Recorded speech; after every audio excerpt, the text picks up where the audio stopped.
Сәлеметсіздер ме? Бүгін біз ақсалақ тағамын жасайтын боламыз.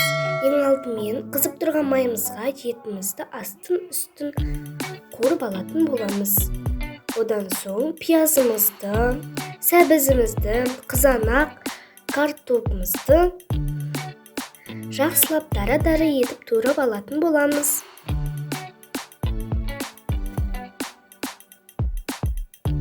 Етіміздің үстіне салып аламыз. Пиязымызды, картопымызды, сәбіз, қызанақты.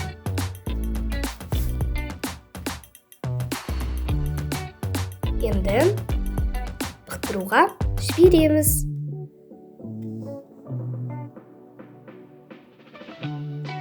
Тұз жарты қасық саламыз.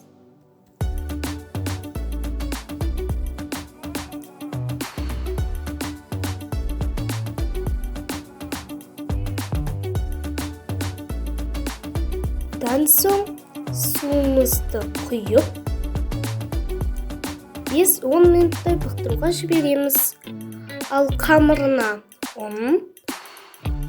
тұзды суымыз ыстық болуы қажет. Алғашында осылай қасықпен араластырып илейтін боламыз. Одан соң кішкене біріккеннен кейін өзіміздің қолымызбен илеп алатын боламыз. Мінекей илеп алдық. Енді тындыруға жібереміз.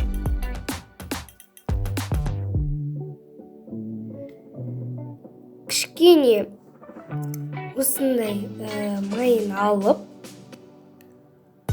сосын тұздығымызға құямыз.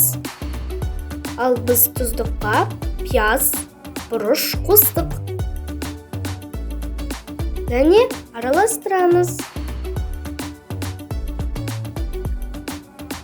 Тындырылған қамырымызды аламыз да 8 бөлікке бөлеміз.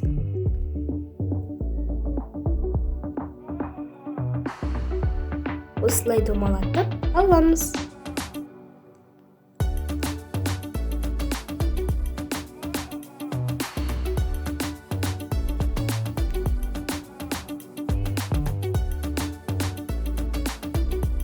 Неге қарасаңыздар, қамырымыз өте жұмсақ болып шықты. Енді ыдысымызға ұн сеуіп, қамырларымызды салып, бетін жауып қоямыз. Ал қалған екеуін өте жұқа қылып, ұн сеуіп жаятын боламыз.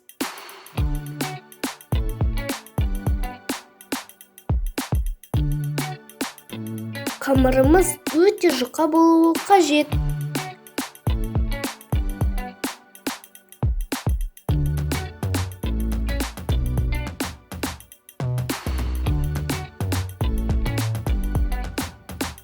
Екіншісінде дәл мен айтқандай жаямыз. Ұн сеуіп, жұқалап жаятын боламыз осылай оқтаудың көмегімен. Неге дәл осылай.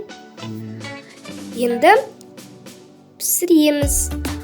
Пештің ыдысын алып, газге аударамыздан асты үстін пісіріп алатын боламыз. Осылай аударып, пісіріп.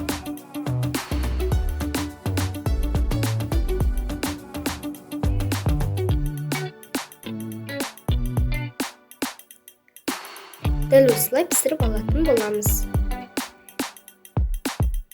Мінекей лаваштарымыз дайын.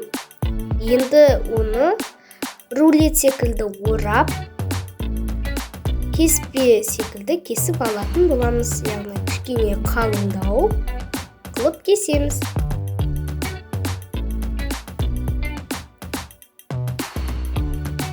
Қалғандарында дәл солай кесіп алатын боламыз. Мінекей біздің ақсалақтарымыз дайын. Енді картоп, сәбіз, етімізді, қызанағымызды, картопымызды сүзгішпен сүзіп алатын боламыз.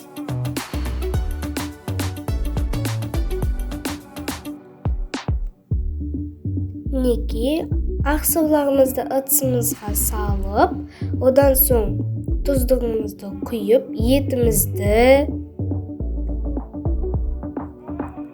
картопымызды, сәбізімізді дәл осылай саламыз.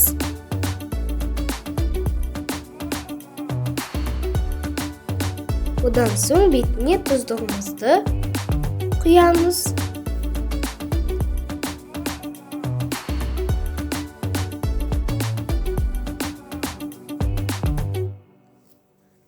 Мінекей, біздің ақсаулақ деген тағамымыз дайын.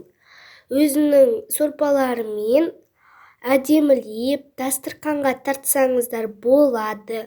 Міндетті түрде жасап көріңіздер. Комментарий, лайк, тіркелуді ұмытпаңыздар. Ас болсын.